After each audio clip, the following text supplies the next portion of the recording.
It's time to check in with business headlines, and let's bring in Haley Wooden of Business in Vancouver right now. Good morning. Thanks for being with us.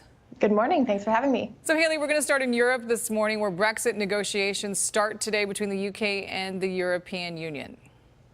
Yes, both chief negotiators from both sides are meeting today, and it's going to kick off what's expected to be a 2-year process. So there is no result in the near-term future expected, and frankly, it's unsure at this stage what these negotiations might yield. The EU has had months to prepare for these talks, while the UK has been gripped with political turmoil after the country's snap election. And one of the big changes, of course, there are 2 parties in Parliament representing the interests of the United Kingdom. There's some uncertainty that this might mean the parties can't necessarily compromise and come to a successful resolution when it comes to Brexit. Now, that's uncertainty on one end. On the other end, it is expected or maybe hoped for that the parties can successfully compromise and come to what would be a softer Brexit, so a less hard exit from the European Union, something that's widely seen as favorable to business as it's ultimately less harsh, less of a drastic exit. For Canadian firms, of course, Canada can't negotiate anything with the UK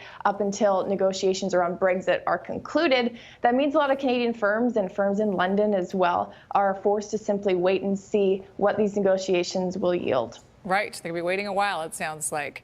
Well, we also reported last week that Amazon is buying Whole Foods. Now we're hearing about a plan to make the pricey grocery store actually more affordable. It won't be Whole Paycheck anymore.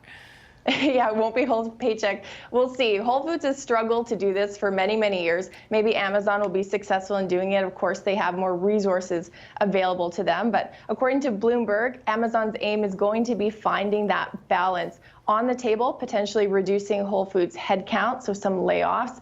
Also on the table, trying to change around inventory and looking at ways to make Whole Foods competitive when it comes to prices with Walmart. So that is going to be quite a feat. Amazon, of course, does have technology on its side. It's piloted that Amazon Go store where you can walk in, grab what you want, leave without having to go through a checkout process, and you're simply charged to your Amazon Prime account. Something like that could obviously significantly reduce labor costs. I don't think we'll see it tomorrow in any Whole Foods locations, but certainly something to keep your eyes on in the future as Amazon tries to find a way to balance that Whole Foods premium brand and keep the offerings, but again, not making consumers have to hand over their whole paycheck to afford it. Interesting. All right. Thanks for that, Haley. Good to see you. If you'd like some more business news, you can head to BIV.com.